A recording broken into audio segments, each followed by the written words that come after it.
اللہ صلی اللہ یہ دنیا اور دنیا کی مذمت کہ دنیا کی حیثیت کیا ہے. مذمت کہتے ہیں برائی کو.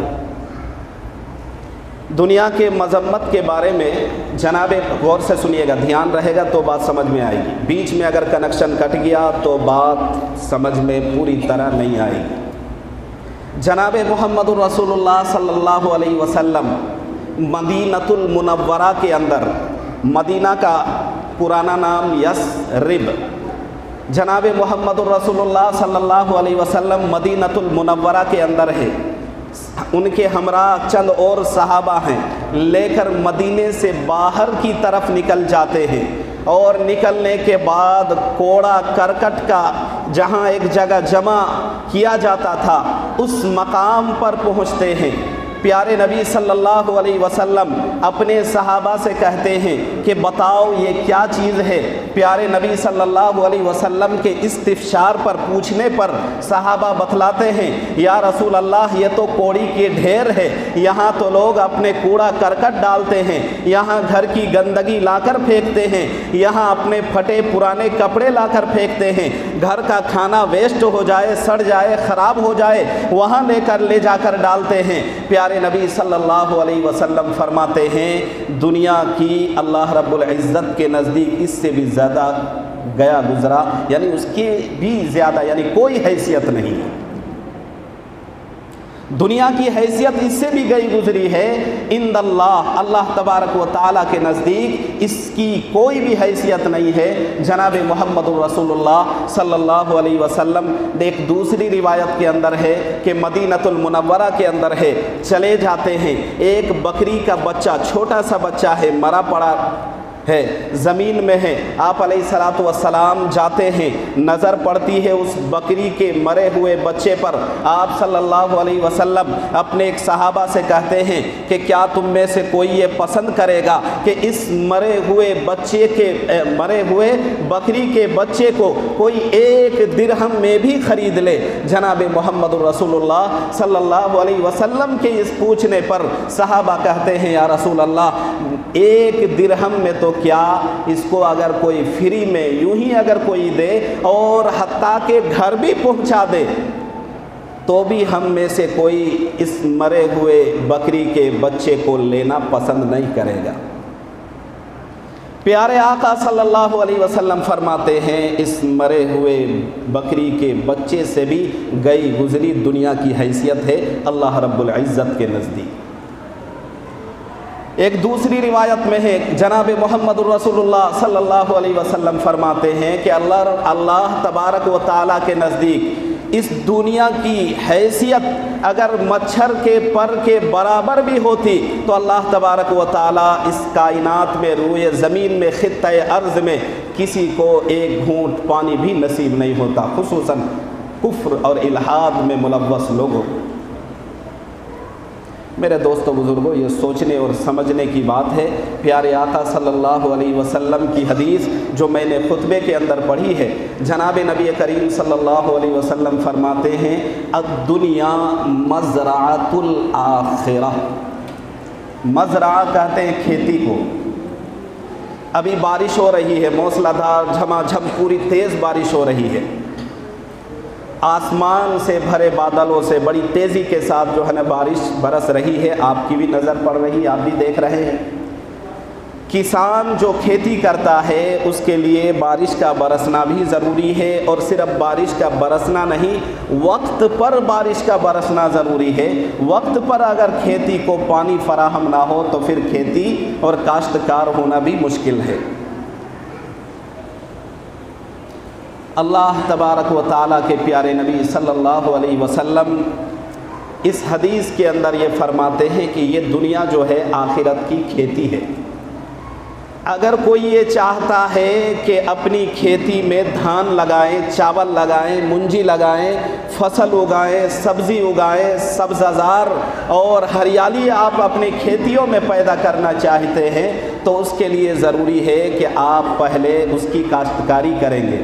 खेत को जोतने का मसला है, फिर उसके अंदर अनाज डालने का मसला है, फिर जब वो उग आता है तो फिर अच्छी तरह उसको पूरी तरह से तैयार करते हैं, हमवार करते हैं और पानी वगैरह खाद वगैरह डालकर फिर उसको डाल दिया जाता है खेत में, और फिर अपना एक समय है, उस समय जो है ना पूरी खेती तैयार हो जाती है।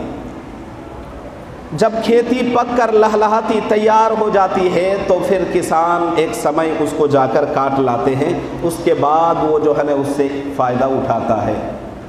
प्यारे नबी सल्लल्लाहु अलैहि वसल्लम इस हदीस के अंदर जिसमें आपने फरमाया अद-दुनिया मज़राअतुल आखिरा, ये दुनिया आखिरत की खेती है, आप अलैहिस्सलातु वस्सलाम और साथ में जितने भी मुहद्दिसीन हैं सब ने इस हदीस के तहत हमें ये समझाया है कि दुनिया को अल्लाह के नबी अलैहिस्सलातु वस्सलाम ने जो आखिरत की खेती से तशबीह दी है, इसका सही मतलब और अर्थ ये है कि जनाब मोहम्मद रसूलुल्लाह सल्लल्लाहु अलैहि वसल्लम बतलाते हैं कि जिस तरह खेती करना ज़रूरी है उसको काटने और उस फसल से फ़ायदा उठाने के लिए, इसी तरह ये दुनिया खेती की मानिंद है। यहाँ नेकियों की खेती करेंगे, अच्छाई की खेती करेंगे, कुरान करीम पढ़ के नेकियों की खेती करेंगे, ज़ुबान के सही इस्तेमाल करके खेती करेंगे। इसी तरीके से यहाँ कुरान मुक़द्दस की तिलावत करके, दीन की बातें बतलाकर, किसी की मदद करके, आखिरत की खेती जो इसको दुनिया बतलाया गया है, इस खेती को अच्छी तरह जब हम करेंगे तो ये खेती पूरी तरह से तैयार होगी। दुनिया की खेती तैयार होती है धान और गेहूं वगैरह सब्जियों से, आखिरत की खेती दुनिया को बताया गया है, आखिरत की खेती तैयार होगी मूली से, गाजर से, धान से, चावल से नहीं बल्कि नेकी से।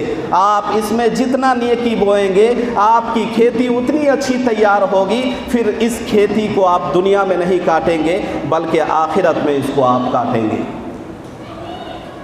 आमाल नामे की सूरत में, नेक आमाल की सूरत में जब आप इसको काटेंगे और हशर के मैदान में जब फैसला होगा, हिसाब व किताब का मरहला होगा, तो ये दुनिया में जो आप नेकी की खेती बो रहे हैं, वहाँ आखिरत में हशर के मैदान में जन्नत में ये तमाम खेती और फसल ये काम आएगी। मेरे दोस्तों बुज़ुर्गों, इसलिए जनाब मोहम्मद रसूलुल्लाह सल्लल्लाहु अलैहि वसल्लम ने एक दूसरी हदीस जो खुतबे के अंदर मैंने पढ़ी है, आप अलैहिस्सलातु वस्सलाम फरमाते हैं अद-दुनिया सिजनुल मुमिन व जन्नतुल, सिजन कहते हैं कैद खाने को, जिसको आप जेल कहते हैं। प्यारे नबी सल्लल्लाहु अलैहि वसल्लम फरमाते हैं अद-दुनिया सिजनुल मुमिन, ये दुनिया मोमिन के लिए कैद खाना और जेल की तरह है।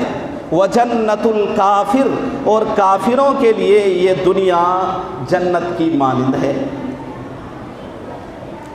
हदीस और मुहद्दिसीन के जरह करने वालों ने, खुसूसन मुहद्दिसीन किराम की एक लंबी फहरिस्त है, उन्होंने इस हदीस के ज़ैल में दुनिया को कैद खाना मोमिन के लिए और दुनिया को जन्नत काफिरों के लिए क्यों करार दिया है प्यारे नबी ने सल्लल्लाहु अलैहि वसल्लम, उसकी कई वजूहात उन्होंने लिखी है अपनी अपनी किताबों में। दो एक बात इस ज़िम्न में हम बता देते हैं। जनाब मोहम्मद रसूलुल्लाह सल्लल्लाहु अलैहि वसल्लम ने जो इरशाद फरमाया कि ये दुनिया मोमिन के लिए कैद खाने की तरह है, जेल की तरह है, वो इसलिए कि जिस तरह कैदी कैद खाने के अंदर होता है, जेल के अंदर होता है, तो उस जेल के अंदर कैदी की अपनी मनमानी नहीं चलती है। चलती है भाई? जेल में अगर कोई चला गया, FIR कर दिया गया और चालान कट गया और उसको जेल में ले जाकर दाखिल कर दिया गया, डाल दिया गया, उसके बाद जेलर साहब से परमिशन लेके या अपनी बगैर किसी परमिशन के वो निकलेगा और कहेगा कि भाई साहब अभी थोड़ी देर में आते हैं, हमको पान के तलब लगी, पान खा कर आते हैं। या ये कहेगा कि मुझे 5 स्टार होटल जाना है, वहाँ के खाना खा के हमको आना है, लिहाजा हम चले जाते हैं और पल भर में हम लौट आएंगे। होगा ऐसा? अगर कहेगा कि भाई हम अभी सो रहे हैं, लिहाजा नो डिस्टर्ब की जो है ना यहाँ आप एक बैनर लगा दें ताकि मुझे कोई डिस्टर्ब ना करे, परेशान ना करें, इसकी एक बोर्ड आप लगा दें, तो क्या ऐसा वहाँ चलेगा? ऐसी मनमानी चलेगी? नहीं चलेगी। اگر چاہے گا کہ قیدی ہم قید خانے یا جیل کے کھانا نہ کھائیں، بالکل گھر میں جیسے اچھا اور عمدہ اور بڑھیا کھانا تیار ہوتا ہے ویسے ہی ہم بڑھیا پکا ہوا لذیذ کھانا وہاں کھائیں، تو کیا وہاں اس کی فرمائش پوری ہو سکتی ہے؟